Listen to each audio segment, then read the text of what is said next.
ඔබ සියලු දෙනාම බොහොම ආදරෙන් පිළිගන්නවා මගේ YouTube channel එකට. අද කියලා දෙන්න හදන්නේ තමන්ගේ ලොකුම හතුරා පිළිබඳව.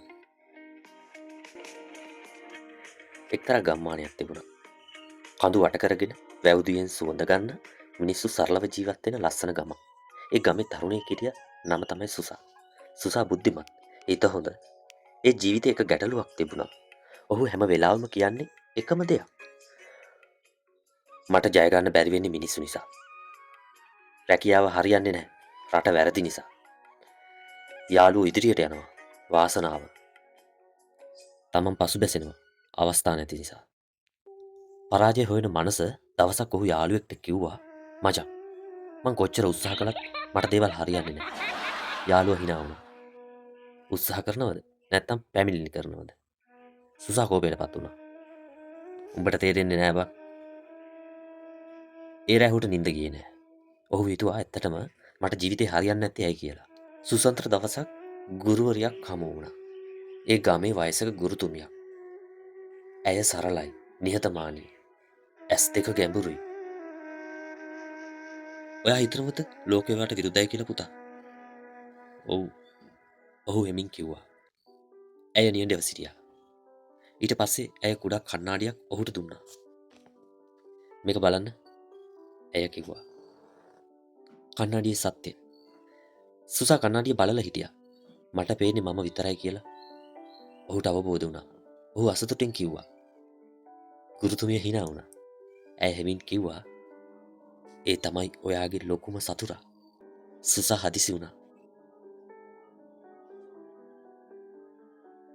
මම මගේ සතුරා ඇතුළත යුද්ධය ඇවිලුණා.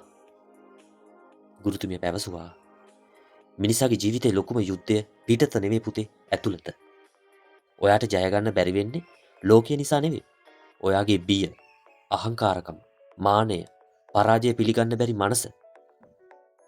සුසා නිහඬව බලා සිටියා. සුසා ඇත්තට මුහුණ දෙන මොහොතක මෙහෙම හිතුවා. මං බයයි. ඔහු හෙමින් කිව්වා. මොනවටද? ඇය ඇසුවා.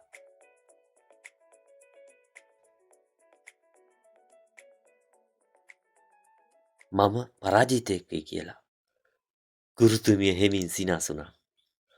තමන්ගේ දුර්වලකම පිළිගන්න බැරි කෙනා දැනටමත් පරාජිතයෙක්. සුසාගේ හදවත ගැසුණා. වෙනස් වීමේ බීජය කියන්නයි මම ඔබට හදන්නේ මේ. ඉතින් මම මොනව කරන්නද? ඔහු ඇසුවා. එය ඇසුවෙත් ඔහුගේම මානයෙන්. ගුරුතුමිය කිව්වා. අද ගෙදර ගිහින් ඔයාගේ දුර්වලකම් ලියන්න.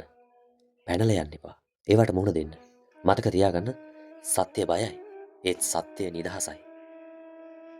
සුසා කඩදාසි කොලයක් අරන් ලියන්න පටන් ගත්තා. මං වැඩ අඩක් දාලා යනවා. මං අතින් අය දෝෂ වෙනවා.